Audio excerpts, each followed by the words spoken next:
Well, greetings and salutations, everybody. Welcome to my YouTube channel. My name is John Campea, and this is part 2 of our Spider-Man Far From Home open spoiler discussion. Now, of course, we did part 1 this past Sunday. We got through a lot of the questions that came in, but we didn't have time for all of them. It's been a very busy week, but we are now finally getting caught up and getting all of the rest of the Spider-Man Far From Home open spoiler topics that came in from you guys on that video. So let's not waste any time and get right to it. And we're going to get things started here with this. This one comes to us from Josh Goldberg 4022, who writes, I love the scene with Peter and Happy on the plane. So much emotion there. I hope they develop that relationship in the third one. That was a really good scene. Now, look, you guys know I don't like the whole Iron Spider thing. I don't like the fact that they're so, integrating Peter and Tony and all that kind of stuff. I don't like it. But that scene, probably more than any other scene in the movie, the most heartfelt, the most grounded, the most real, and I really like the dynamic between the two of them. All right, next one comes to us from Edward Ide, who writes, standing ovation in the theater when J. Jonah came up on screen. Welcome back, J.K. Simmons. I said it before, on my second viewing, I had my wife Ann with me, who hadn't seen it yet, and as the credits started rolling, I turned to Ann and I said, you're about to see this entire audience go crazy. She's like, what? I said, just watch. JK comes up, boom, the whole place goes crazy. It was the best part of the movie. You don't want your best part of the movie to be a post-credit scene, but it was the best part of the movie. It was great. Rusky9110 writes, with Talos being in this movie and the Skrull twist in Captain Marvel, do you think that Talos or another Skrull might join the Avengers? I don't know. I suppose that's a possibility. I mean, it does open up the avenue for bringing new things into the Avengers and to change things up for Phase 4. It's a possibility. However, if I had $5 and I had to put $5 on it, I'd guess no. But I wouldn't dispel it as impossible because, I mean, it fits a little bit. All right. Aaron Petit writes, love Far From Home. Keep up the great work, John. Thank you so much, Aaron. I appreciate that. And yeah, I really enjoyed Far From Home as well. All right. Jason Dolan writes, could Soren have been Skrulling as Maria Hill the last 15 years with Fury? No. They made it pretty, to me as an audience member, they made it pretty clear that he had only been filling in for Fury for a very limited amount of time. So for example, it had to have been the real Nick Fury that was there at the funeral in Endgame, because Nick Fury is the one who then said, okay, so the glasses got passed to him after Tony's death, and he was entrusted with passing them on to Peter. So Talos told him in the end, in the dialogue, that just like you said, blah, blah, blah. So it seems like it's only been him for a very limited period of time. So I'm guessing for a few weeks or a few months at most is what they've been standing in on. I could be wrong about that. I'm not claiming any insider information here whatsoever. That could be what they're doing, but it seemed to me after watching it twice, the way it hit me as an audience member was they were making it fairly clear it's only been a short period of time he's been filling in there. At least that's how it hit me, and I think the dialogue backs it up, but you never know. Never know. Martina's show writes, do you think the next villain will be an Osborn? It really all depends on what Sony wants to do. If Sony wants to use the Osborns in the Sonyverse, then the MCU can't use them. If they're giving their blessing for them to use the Osborns in the Sonyverse, then they can, but we're years away from another Spider-Man movie, and I'm sure we'll get a clearer picture as we get closer. Jimmy D writes, with characters like Black Panther and Doctor Strange, I don't know why Peter gets Edith to begin with. Kind of stupid to me. Enjoyable movie, though. No, that was stupid. Because essentially you have Tony entrusting a weapon that could change the balance of power in the world to an immature high school student whose very first thing that he does with it is almost murder one of his classmates. Now, granted, it didn't mean to murder him, but you have an intelligent teenage high schooler, but a teenage high schooler nonetheless, who's more worried about getting together with the girl he likes than he is about other things. For Tony Stark to leave one of the world's most powerful weapons in their hands, instead of Happy, instead of Pepper, instead of Doctor Strange, instead of the King of Wakanda, instead of Hawkeye, instead of widow, instead of a person he trusts completely, Dr. Banner, that made no sense. But whatever, we overlook it and we move past it. But yeah, to me, that was one of the little logic flaws in the film, at least for me. Now, it's cool that he wants to leave him something very sentimental, but to leave a high school teenager with potentially global altering power, it seems pretty dumb. And the movie made it clear it was pretty dumb. The first thing he nearly did was blow up his own school bus. That was pretty stupid. And Tony's not that stupid. So a little bit of a logic problem, but we get past it. Fernando Fernandez writes, let's see. Any reference to Oscorp or Harry? Also, Tulsi 2020. I don't know what that means. I didn't notice personally. I didn't notice any references to Harry or Norman. But if you guys saw one, I'd love for you to leave it in the comment section below. I'd like to see that. Young Haas writes, didn't like Iron Man Jr., but this movie made me buy it. Hey, yeah, I'm kind of the same way. I don't like the whole Iron Man Jr. thing. And Marvel keeps doubling down on turning Spider-Man into Iron Man Jr. That being said, the movie's still really good. And I still love Spider-Man. I loved Homecoming. I really enjoyed this movie. It's an element I don't like, but not enough that it spoils the whole movie for me or anything like that. I still quite enjoy it.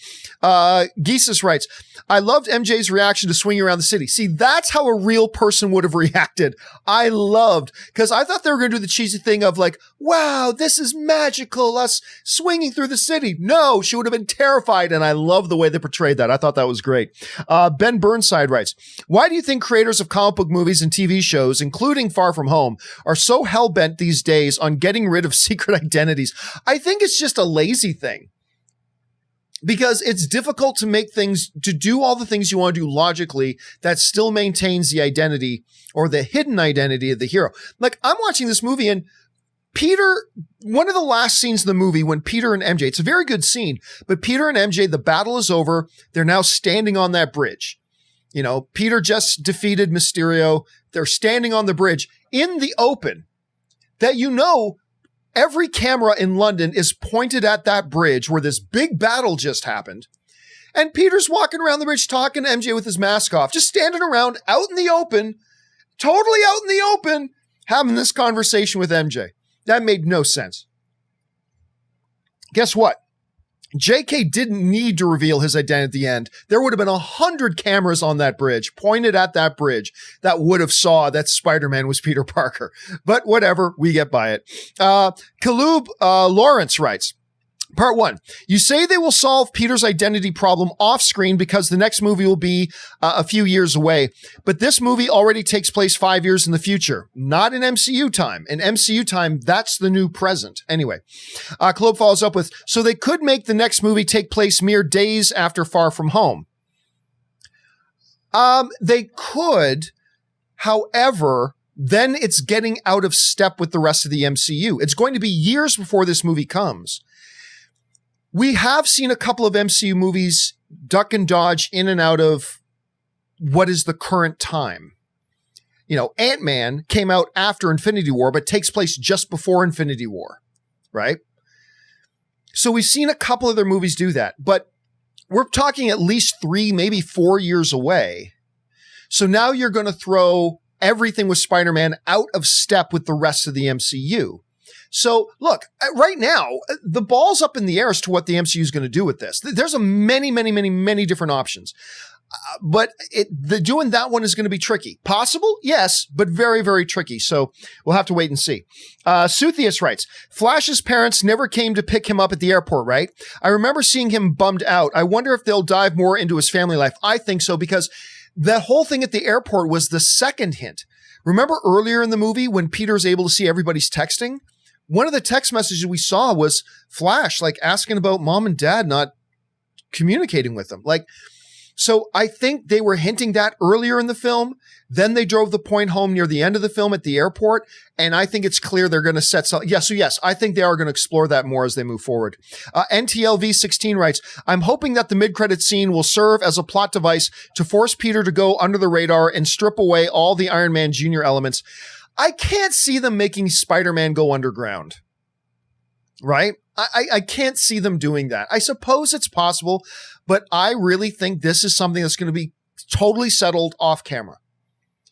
Like, you know how Spider-Man Far From Home starts with a quick little summary of a high school news report saying this is everything that's happened since the blip, right? I wouldn't be surprised if they did something similar. Newspaper headlines saying, Mysterio's lies revealed, Peter Parker exonerated, blah, blah, blah. And they're just going to resolve all of it ultimately off camera. I'm not saying that's what they're going to do. I'm not saying I have any insider information. Just right now as a fan guessing, that's what I'm guessing they're going to do. But I do hope they do something that strips away the Iron Man Jr. Spider-Man doesn't need an Iron Man costume. All right? Hawkeye needs an Iron Man costume 10 times more than Spider-Man does. Spider-Man has the power of the gods. He can lift cars over his head. He has superhuman speed and reflexes. I mean, he's a god, essentially.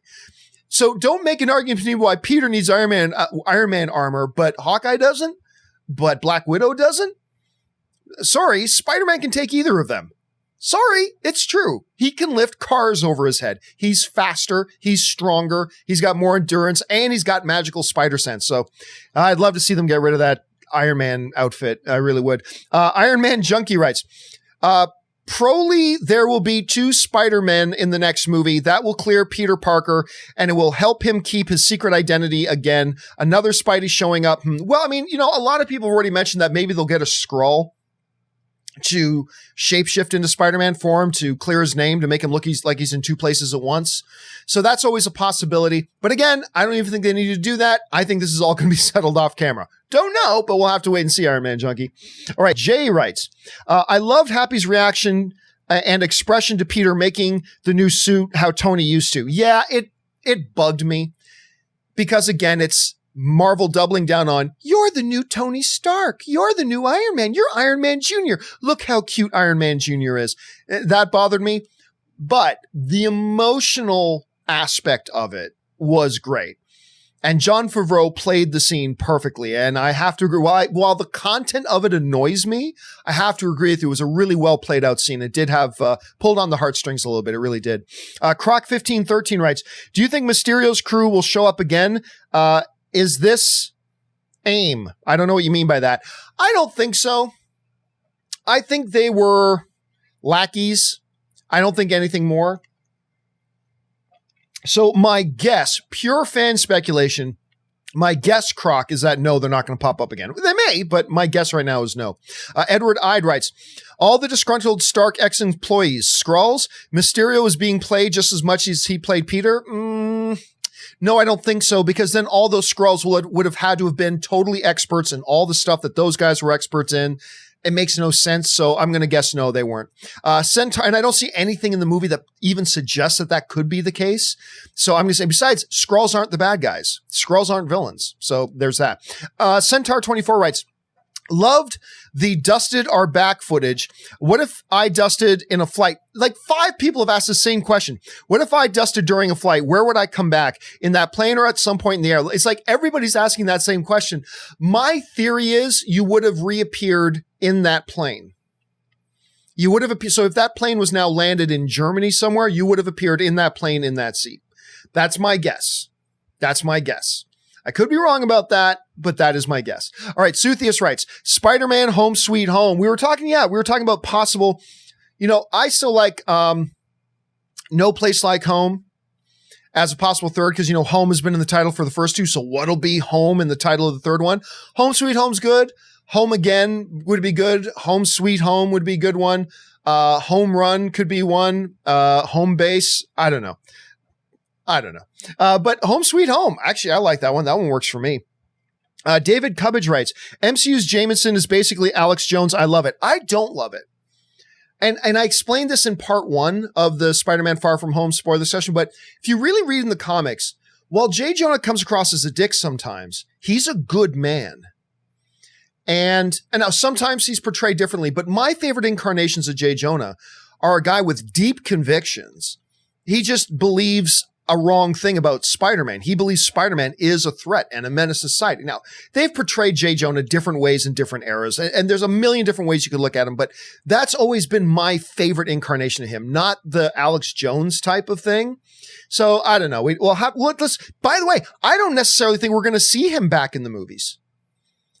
I actually think, and I hope I'm wrong here, I think this was just for that mid-credit scene. I don't think he's going to be back as J. Jonah as a main character in an upcoming film. I think this was just to have him in the post-credits. I hope I'm wrong about that. I hope I'm dead wrong about that. I don't have any inside information. This is just me guessing, but I think that was it. I don't think there's long-term plans to have him as J. Jonah Jameson as a main character. Let's see. Venkat writes, Mysterio doesn't necessarily have to be a high-ranking official at Stark Industries. He might have just been an R&D guy who invented something. That's probably why he is on that stage. Totally disagree. That didn't make any sense at all. Couple things. Robert or Tony Stark wouldn't bring some low-level R&D guy to be with him on that stage. Also, some low-level R&D guy, Tony Stark wouldn't personally fire. Tony Stark probably doesn't even know the first name of his low-level R&D guys. Like that just doesn't make any sense. Also, some low-level R&D guy wouldn't have that much influence and sway over all these other high senior people at Stark Industries, right? So that doesn't make any sense.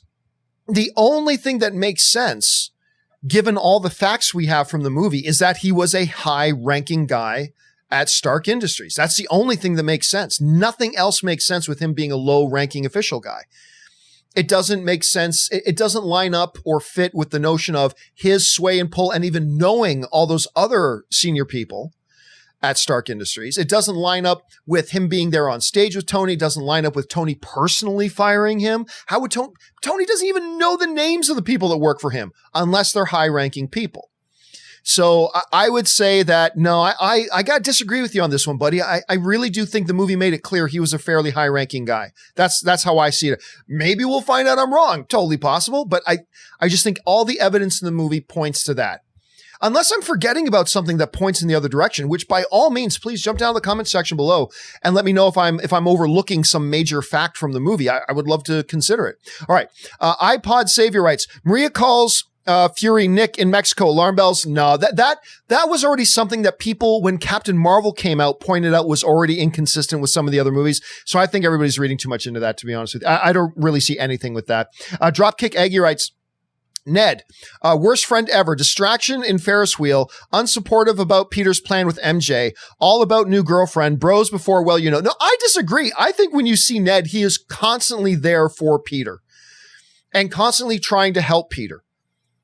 And yeah, was there some minor thing about the girlfriend? Yeah, but who cares? No, I disagree with Dr. I think Ned's a great friend.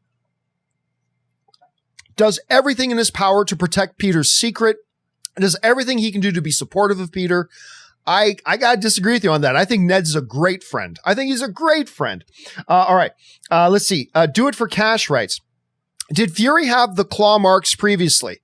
I think he got them from the, I think so. I believe he did. I could be wrong about that, but I think he does. Colby Harris writes, do you think the end credit scene indicate Dimitri is Chameleon and that he's a skrull in this version? No, I don't think any of that suggested anything like that, to be honest with you. I don't think any of that. I don't think anything confirmed he's Chameleon. I don't think anything in the movie suggests he was a skrull. Nothing in there definitively 100% says he's not, but I don't think there was also anything in there that indicated that he was. So I'm going to guess no. But it's just a guess. Because again, there's nothing in the movie that 100% concretely says he wasn't. But I just don't think he was. So I'm going to guess no on that.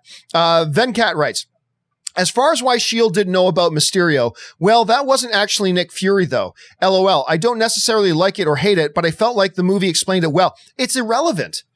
He's just one guy.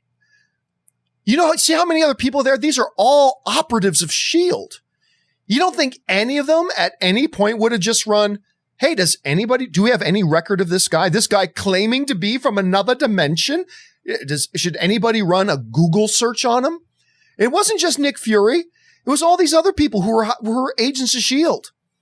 So all saw him. There were tons of people in that bunker where he was. Nobody thought to run a Google search on this guy.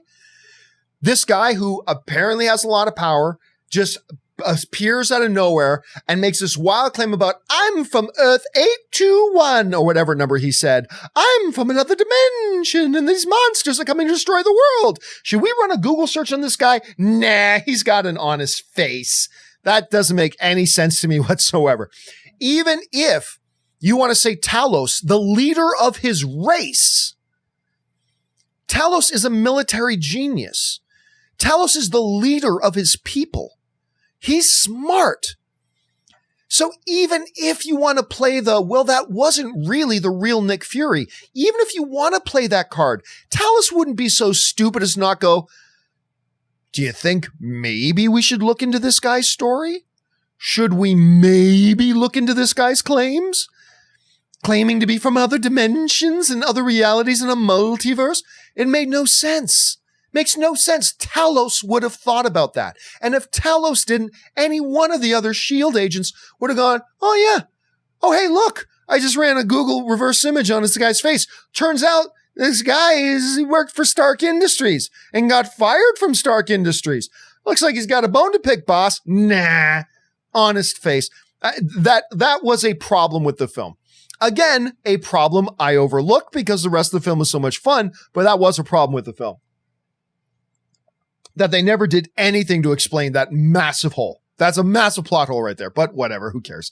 Okay, let's go. Suthius writes, I'm sure the Scorpion saw the reveal in jail, possibly maybe, but I don't know if that's going to play into anything at all. I really don't know if it's going to play anything. Again, I think that whole thing is just going to be is going to be resolved outside of camera, but who knows? We'll see.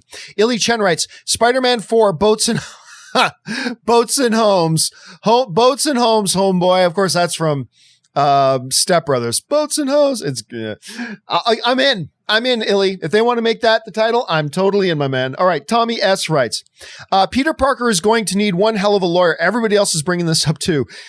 If you know what I mean, it'd be cool if Matt Murdock was his lawyer in the third movie. No, I don't think so. Just because they need a lawyer doesn't mean it's going to be Matt Murdock. I mean, hell, She-Hulk's a lawyer, isn't she? Doesn't mean She-Hulk is going to be his lawyer. Probably just going to be a lawyer. So I don't think so, Tommy. Suthius writes, will MJ use the nickname Tiger in the next movie? Maybe. It's possible. I'm going to guess they won't because they're doing a lot to separate this MJ from Mary Jane Watson. And the whole, face it, you scored, Tiger, or whatever. You hit the jackpot, Tiger, or face it, Tiger, you hit the jackpot. That's a Mary Jane Watson thing. So they might want to incorporate that Tiger thing in, but I think for the most part, they're going to keep that. That's so identified with Mary Jane Watson, and they're doing a lot to separate the Zendaya MJ from that Mary Jane Watson. I'm going to guess that they're not going to do that, but it's possible. Cinematic Galaxy writes, I lost it when J.K. Simmons showed up. Best part. It is the best part. We all lost it. I lost it. Again, you don't want the best part of your movie to be a post-credit scene, but it is what it is. It was great though. I've seen the movie twice. Both times audiences completely lost their mind. Tiger Vision 89 writes, or 98 writes, was Davis' kid same age as them or younger, before the snap? Well, I would think if he's the same age as them now, on the same class trip with them now, it stands to reason he'd have to be well behind them. He'd have to be 5 years younger. It seems to me that's the case. So no, he wasn't the same age as them when they snapped. Because remember, they said, Ned was talking, yeah, remember him? Am I thinking of the same kid, Davis? Anyway, you know what? Now I'm forgetting. Let me just see if I can pull this up here. Because I'm thinking it's the guy that takes a picture of Peter is Davis, but I might be wrong about that. Yeah, Brad Davis. Okay, so remember Ned said, man, it's just so weird when I think of him. He was just this little kid, blah, blah, blah, blah. And now he's the same age as us. So yeah, he was not the same age as them before the snap. Illy Chen writes, Spider-Man 4, Home for the Holidays. Home and Watson. Get out of here with Home and Watson. You know what? Don't laugh though. Home for the Holidays? That's totally feasible. That sounds like a good movie title. Especially if they decide to do like a Christmas release or something like that. Call it Home for the Holidays. That totally works, man. It totally works. Home and Watson. Fayant Productions writes, I want Jay Jonah to recap the whole MCU. Well, but then it would be a very skewed recap. I still want Luis to recap the MCU. That's what I want. James Turbio writes, the problem of the ID reveal will be revealed. Let me see. The problem of the ID reveal will be revealed through a student video we'll see in the beginning. I was just saying this. We'll see in the beginning of the next movie, like how they explain the blip. I totally agree. I don't necessarily think it'll be a school news video, but it'll be like newspaper headlines or like news broadcast segments as the opening credits are going. You know, Spider-Man revealed. Now, questions about Mysterio. Mysterio claims proved fake and blah, blah, blah. And it just goes to showing that the whole thing was resolved before we started the movie. But it's great minds, my friend. Great minds. All right. Eric Derigi writes, director confirmed deleted cop scene will be part of a mini movie about Parker's to-do list on Blu-ray. So I've heard. It's not a mini movie per se, but a little thing. So they're going to take the unused footage and use it in some creative way, which is probably a good idea.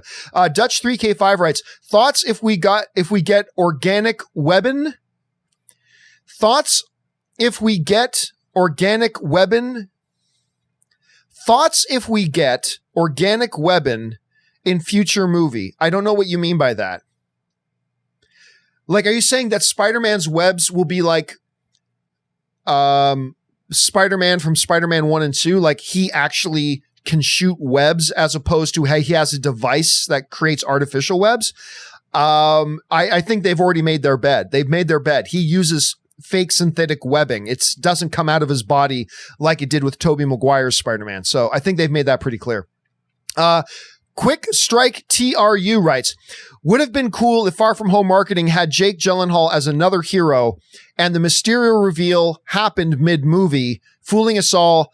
I need him alive for Sinister Six. I'm not quite sure what it is you're saying there. Would have been cool if Far From Home marketing had Jake Gyllenhaal as another hero. Well, then that would have been false marketing. If you showed him as another hero, that would have been false marketing. So I don't think you can do that. I think that would have been pushing it too much. There's one thing to have a little minor misdirect, like, oh, Hulk's in the scene of the Battle of Wakanda, but he's not really in that scene. That's a minor thing. To do the marketing for this movie saying Jake Gyllenhaal is one character when he's never that in the movie, that goes beyond the boundaries of false advertising and misleading marketing. And I don't think that would have been cool at all. I think that would have pissed a lot of people off, and rightfully so. Fayant Productions writes, and have J. Jonah go bald throughout the years. I don't know what that means, but okay, that's good with me. Mike Murray writes, in the MCU timeline, it's 2023 or 2024, 5 years later. So why can't the next Spider-Man movie pick up 5 minutes later? Again, like we said before, because now you're going to throw Spider-Man out of step with everything going on in the MCU. Because we're going to have 3 or 4 more years of MCU movies. Now, unless all those movies stay within the first few days of Far From Home, otherwise, you're getting into a situation where every movie takes place at a different period of time. And I've heard Kevin Feige say that he doesn't want to do that. Like, when you look at phase 1, 2, and whatever of the MCU, with the exception, obviously, of Captain America, the First Avenger, everything happens in the time that it's supposed to happen in. Now, you did get into Ant-Man that took place just a week or so before the events of Infinity War, even though Infinity War came out first. And then obviously Captain Marvel takes place in a different decade altogether. But for the most part, Kevin Feige seems to like to keep the MCU movies as they come out in step with other MCU movies. For the most part, there are exceptions.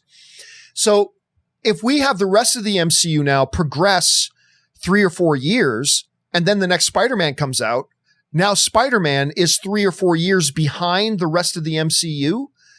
So that's why you got to think of the greater MCU. If the next Spider-Man movie takes place 1 week later after the events of Far From Home, then all of a sudden the Spider-Man movies are 3 or 4 years behind the rest of the MCU. And that doesn't work. That doesn't make any sense. Because the moment something else, on a global scale happens, now you're going to ignore that. And it's problematic. It's problematic. That's what I'll say. I mean, they could do it. They could. I'm not going to sit here and say it's impossible, but it becomes really, really problematic. Yellow Does It writes, it's weird, but it's so Mysterio to villain-splain. Yeah, but it was done too much. It was done too much. I really did not. That is my least favorite scene of the movie. As a matter of fact, While I think there are a bunch of logic problems in the movie, they're easily overlookable. No big deal. The one scene I thought was a straight up bad scene and badly done scene was the whole Mysterio explaino scene. Now everybody pulls out a stick, the pointing stick, the lecture stick. Let's go through our evil plot step by step, so we can explain it to the audience. Badly done scene. Badly done. It's the only scene I think there are little problems in the movie here and there, but for the most part, I think there was only one truly bad scene, and that was the bad scene to me. I really thought that was blown. They blew that scene, but it was just one scene, so who cares? Let's see here. Next up is, who was it? That was Yellow Does It. We go on to Jason Dolan, who writes, Mysterio talking to Peter on the roof was an illusion, except I don't think it was. They certainly didn't play it because he's sitting, I believe he's in physical contact with Peter on that roof. That's the problem, Jason, is that, the thing was brought up at one point. Mysterio can't fly. When you see Mysterio flying, that's just an illusion. That's just a hologram. However, he flies up, sits on the roof next to him, and there's physical contact. That's a problem. That is problematic. Abley writes, if they fix the identity reveal with time travel, I'll frickin' lose it. Let him go into hiding, perhaps in the Sanctum or Wakanda. Unlikely, but will be interesting. Again, I don't think they're going to do that at all. I really think this is going to be a problem that is solved off camera. I think that's going to be a problem solved off camera. I really do. Lazy Greatness writes, why the F was Peter okay in a bar with his costume on?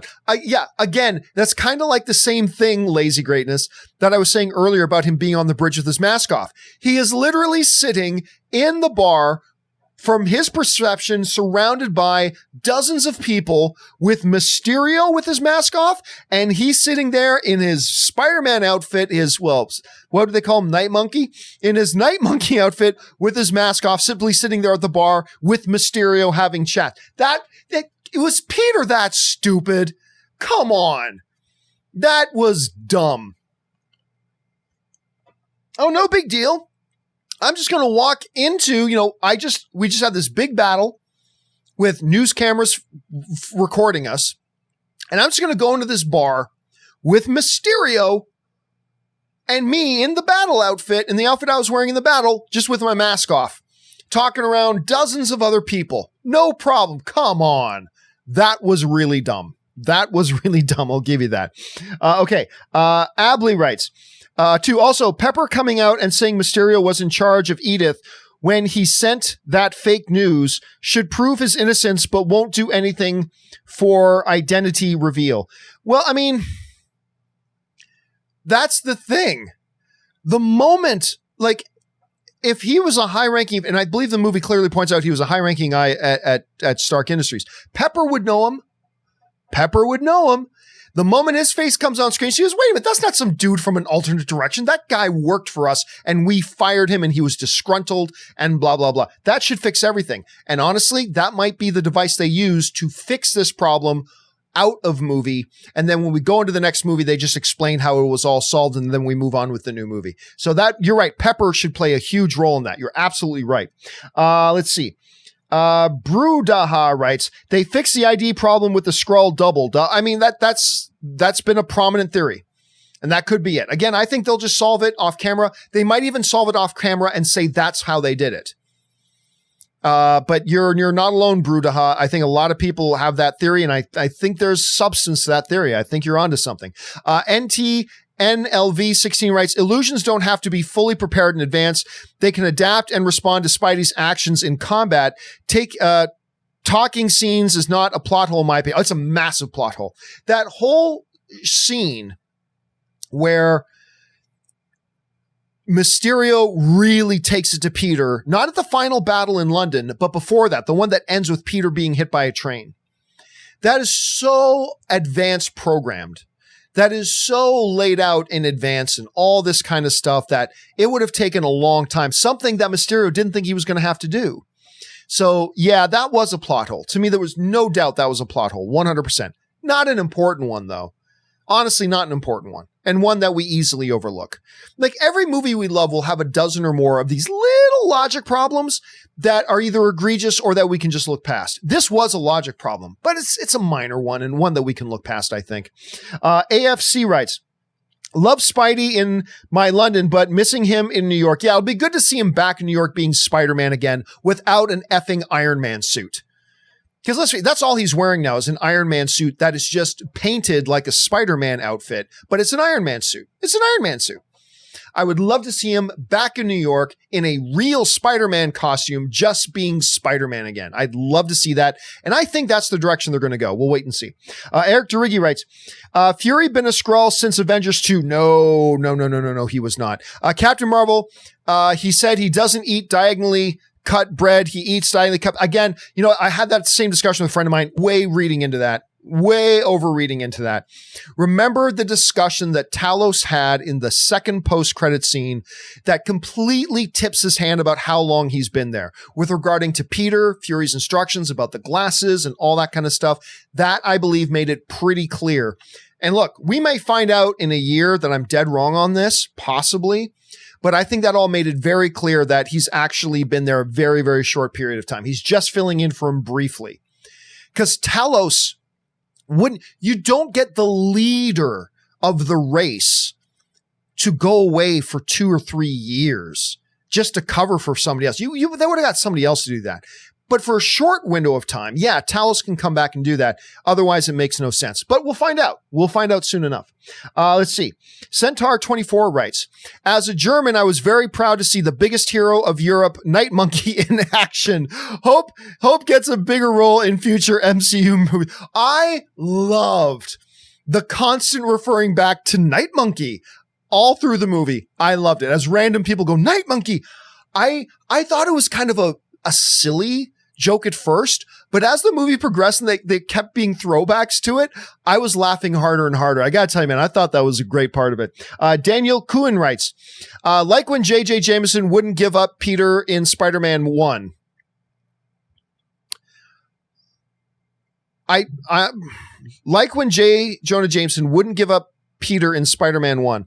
I'm not quite sure what that's a reference to be honest with you. Eric DeRiggi writes, speculate responsibly, shield/sword never mentioned.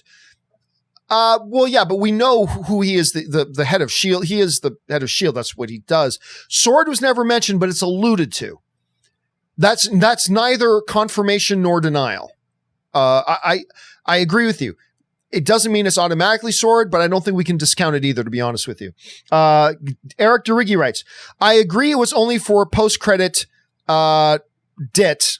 Sets a precedent for multiple characters and actors. Connection to Snipes' Blade rumors?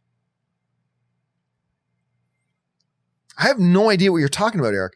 I agree it was only for post-credit dit. Sets a precedence for multiple characters and actors? I don't know what it is we're talking about with this Blade, and I do not think we're going to see Wesley Snipes back as Blade. I think that's out the window, but sorry, Eric, I don't know what it is you're trying to say there. My apologies, man. Venkat writes, Marvel is upping the villains with each movie. The one major complaint everyone had after Avengers 1, I don't feel like they are up for, I don't think Mysterio, I liked Mysterio. I did, but I don't think he's near the villain Killmonger was. I don't think he's as good of a villain as Vulture was. I think Michael Keaton's Vulture was better. Thanos is clearly better. I don't think this is another step up. However, to the bigger point though, Venkat, you're right in general that whereas the villains in the MCU movies up to a few years ago were usually the weak part of the MCU movies, even in the great ones, the villain is quite often the weak part, the weak link, if you will. You know, Warmonger was a weak villain for the first Iron Man. Great movie, but, had a weak villain. And that was kind of the modus operandi of MCU movies for a while. Great movie, weak villain. But in the last few years, they have really been putting more emphasis on making their villains more interesting and more multidimensional. And again, like some of the guys who already said, Michael Keaton's Vulture, Killmonger, Loki has always been a good one. Thanos, now Mysterio is quite a good one as well. they've been getting quite good.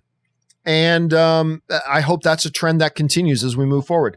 Okay, Rusky9110 writes, everyone is talking about Matt Murdock, but let's not forget Bruce Scott. I was just saying the exact same thing, right?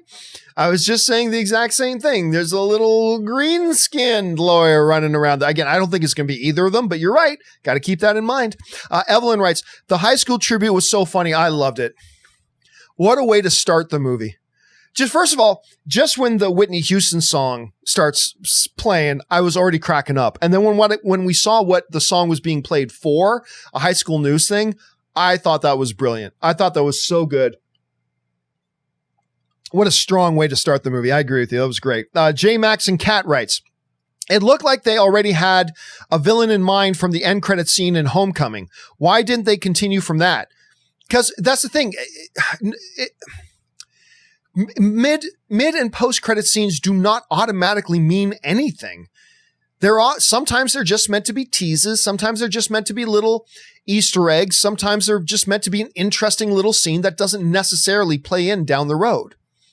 Or it could be a part of a longer game. Maybe it'll be a part of Spider-Man 3. Just because something's in a post-credit scene doesn't mean that has to be a part of the next movie.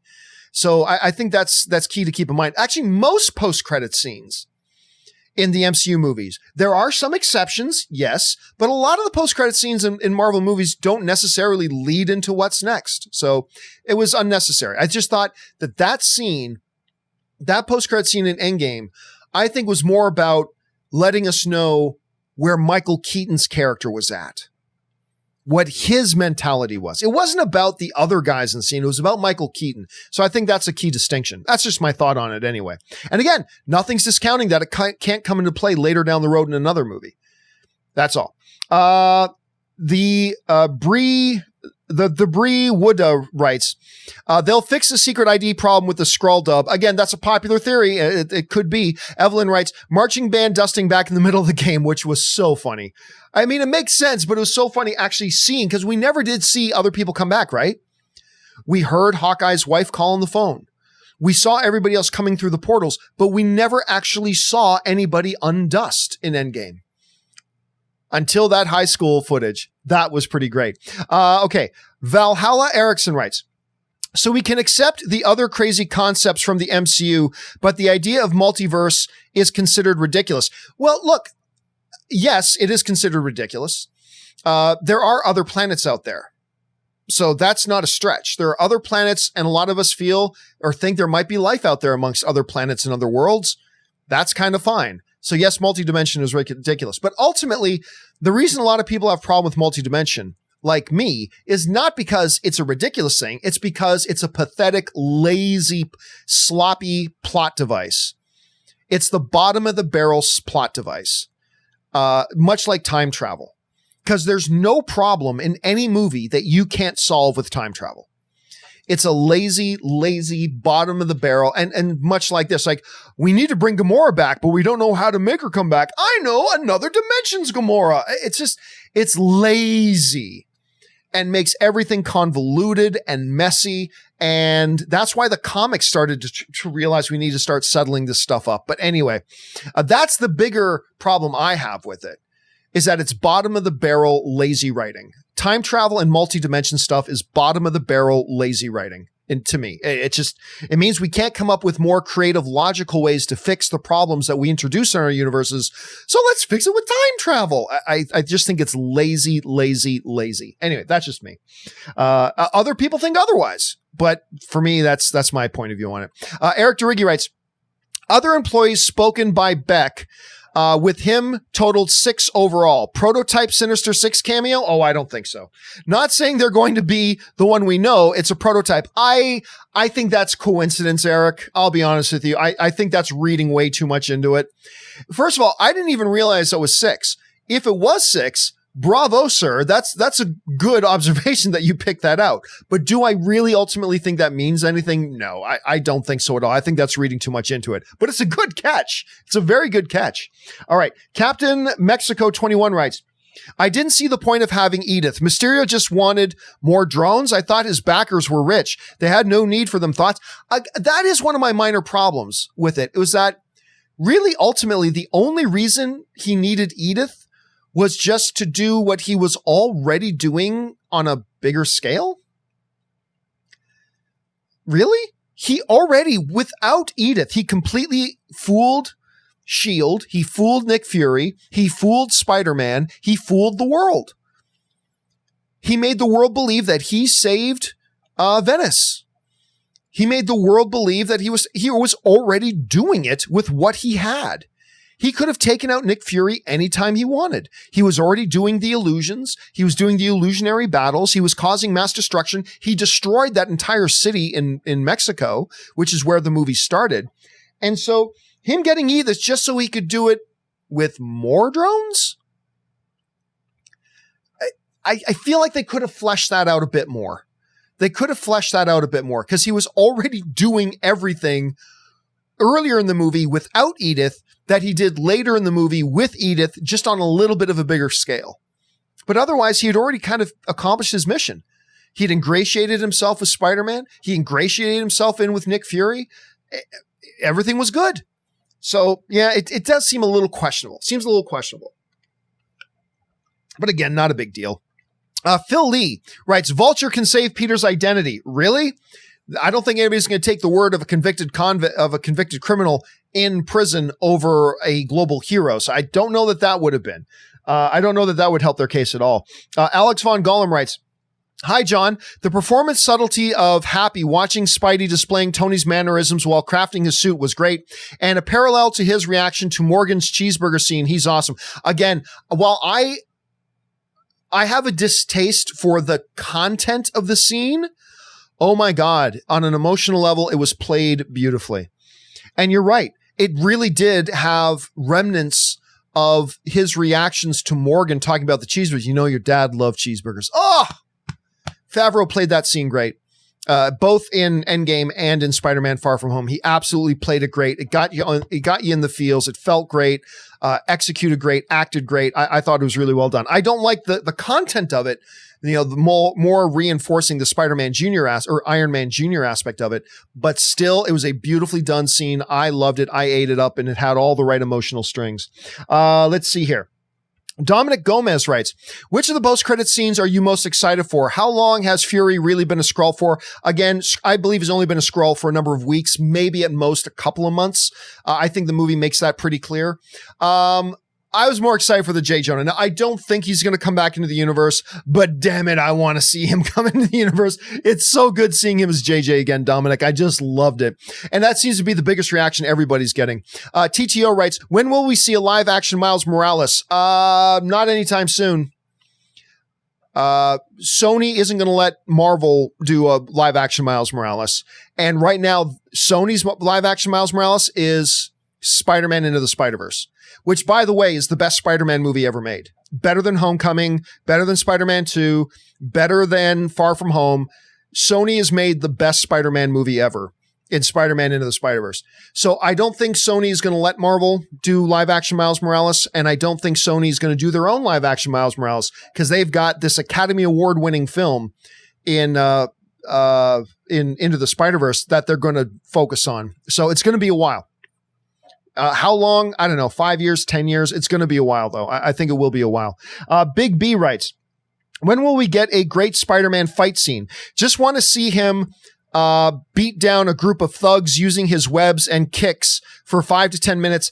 I see. Here's the thing. Fighting henchman cannon fodder, to me, isn't a great fight scene. It's good introductory action scenes to give us a little bit of exposure. Cannon fodder fight scenes are great for giving us exposure as to what our heroes can do. But the truly great fight scenes are the ones between Titans. Spider-Man versus Doc Ock. Iron Man versus Captain America. Thor versus, Hulk. Thor versus his sister. It's Titan versus Titan that are the great fights.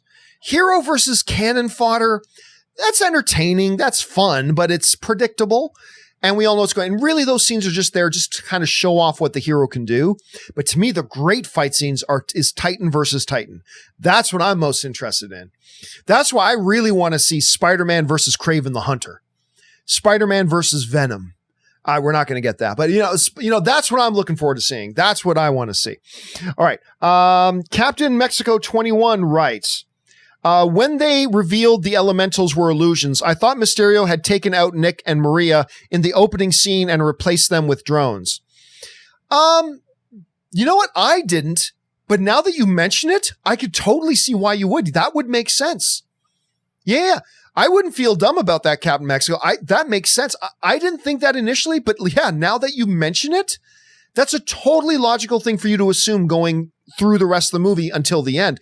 That's a totally logical train of thought there, because that very well could have been what he did, but he was not there to take them out. He was there to fool them so they could bring him in.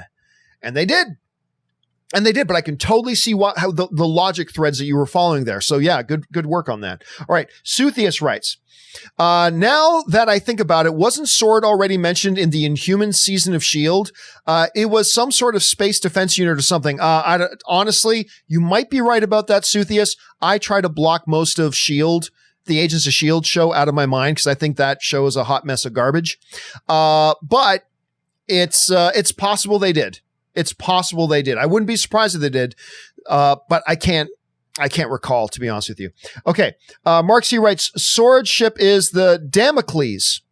There you go. I was trying to remember the name of it earlier when we were doing part 1 of the video, and I think you're absolutely right about that. I think it's the Damocles. Eric DeRiggi writes, does Avi Arad ever get acknowledgement with his involvement in early MCU, or is he just a forgotten part of canon? Yeah, we're really here, Eric, to talk more about Spider-Man Far From Home.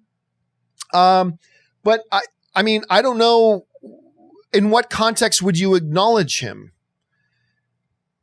I mean, we don't talk about the assistant director on the first Iron Man film. It doesn't mean they're not acknowledging him, but I mean, what has been the occasion that would require his name to come up that they then elected to not mention him? You know what I'm saying? So yeah, so I don't know. No, I don't think there's any sort of active campaign about it. Could be wrong. I mean, it could be wrong, but I don't think so. Haskell420 writes, John, 1, do we know that the time frame of Peter going back to high school at the end of Endgame and going on vacation? 2, end of Endgame, Peter's in high school. We see someone who looks like Mendelsohn at the end of the hallway.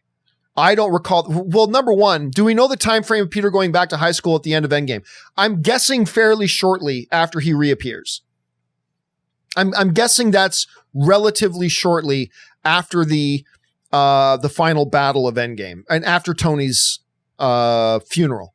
I'm assuming it's very shortly after that. To part 2, I don't recall seeing somebody looking like Mendelsohn at the end of the hallway.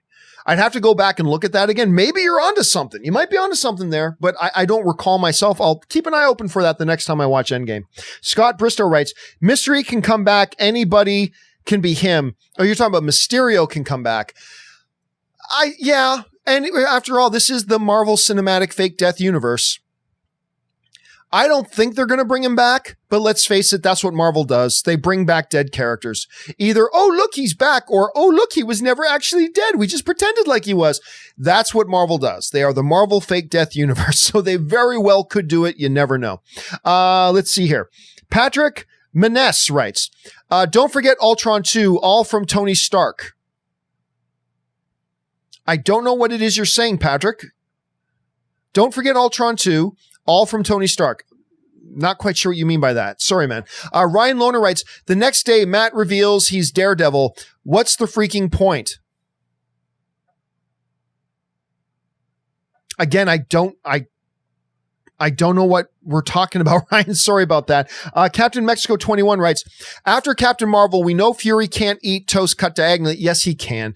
In Ultron, Nick is eating a sandwich cut diagonally. Do you think this is toss? No, I think everybody's reading way too much into that. I honestly do. I think everything at the end of Spider-Man, I believe with the dialogue from Talos, I think it makes it pretty clear Talos has only been there a short amount of time. And it doesn't make sense that the leader of the Skrull race would be doing body double work for a long period of time. Like, I can see him doing it just to cover for Fury for a short period of time. It makes no sense that the leader of that race would just come down to fill in for him for 5 years, 10 years. That makes no sense.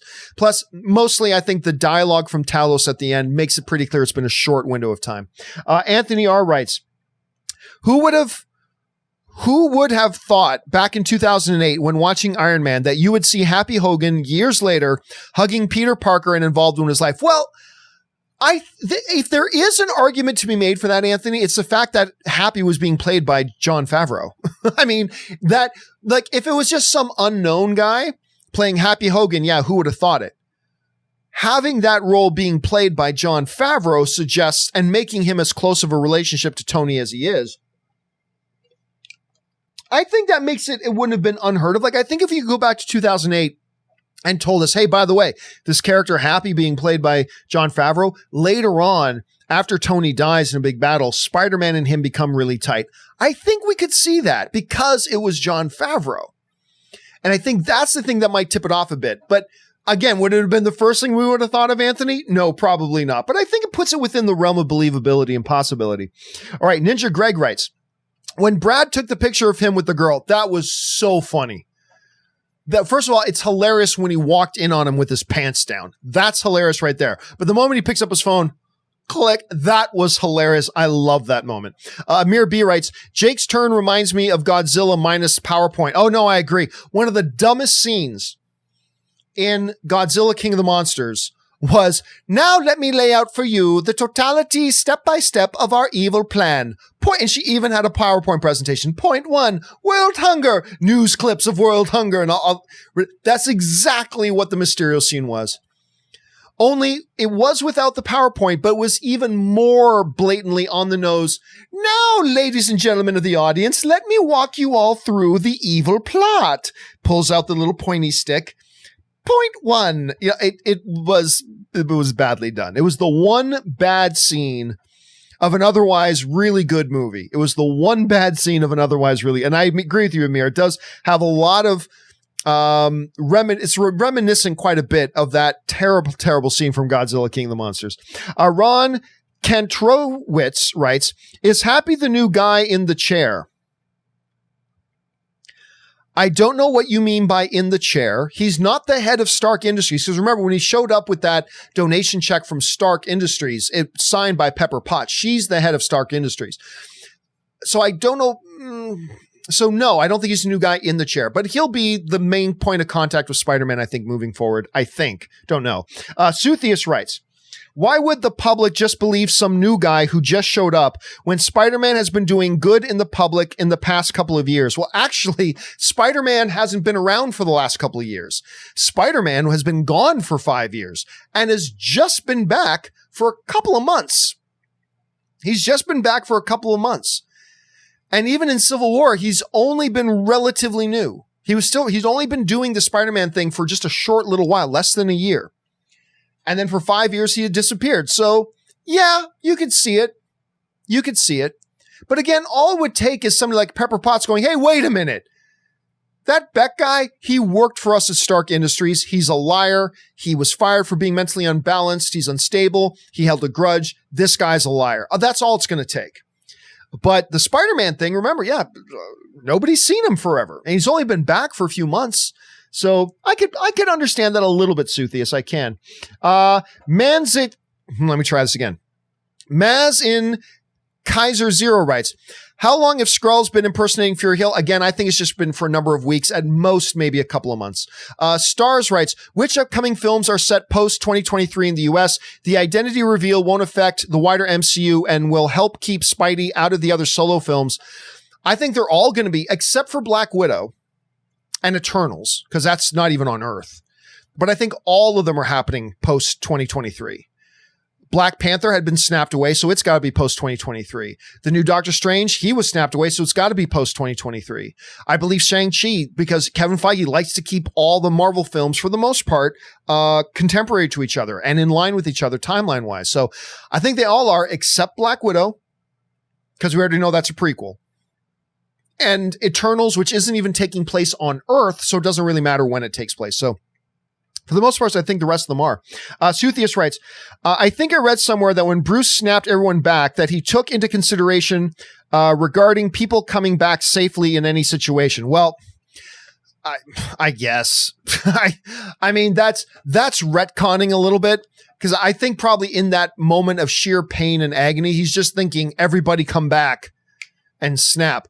But sure, if he had the thought of everybody come back, but make sure when you come back, just in case you were one of the few people on the planet who snapped away while you were flying 10,000 feet above the ground, you come back in a nice safe spot on the ground.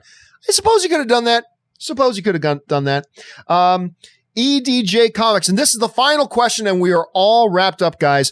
EDJ Comics writes, I think the reason the MCU hasn't harped on Uncle Ben's death is because they are setting up the loss of Aunt May as Pete's new Uncle Ben moment. I don't think so. And there's two reasons why I don't think so.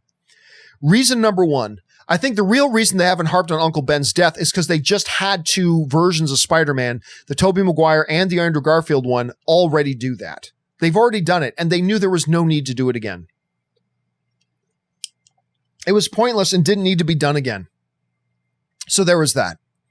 The second thing is, if they needed an emotional surrogate for the Uncle Ben passing to have a big impact on Pete, then the Iron Man death just did that. Clearly, the Iron Man death, Tony's death, had a profound impact on Spider-Man. So, number one, they didn't do Uncle Ben because he's already been done twice in the past 10 years. So there's that. Number two, if they were looking for a surrogate emotional loss, they just did it with Tony Stark, as profound as they ever did it with Uncle Ben. So, yeah, I don't think they're setting it up. Now, that doesn't mean they can't use the death of Aunt May for something later. They could, but I don't think they are. I think they're setting that up as a longer term thing, but who knows? We'll find out for sure later on. All right, guys, that will do it for our Spider-Man Far From Home, not companion, our Spider-Man Far From Home open spoiler videos. We are now all wrapped up. We got through all the questions there. Guys, Spider-Man Far From Home is yet another big win. It's a fun, entertaining. Granted, there are a number of logic problems in the movie that I've pointed out. And amongst a really good film, maybe one bad scene out of the 75 scenes in the movie, whatever. This was a good, enjoyable, fun film, totally worthy of Homecoming, which I still think was a little bit better than Far From Home, but that's just me. They're close. Another win. Looking forward to seeing what they're doing with Spider-Man moving forward. Anyway, guys, don't forget to join us Monday through Friday for the John Campea Show here on the John Campea YouTube channel. 9 a.m. Pacific Standard Time is when we go live, or you can watch it anytime after that recorded. Anyway, guys, thanks a lot for being here. My name's John Campea, and until our next video, bye-bye.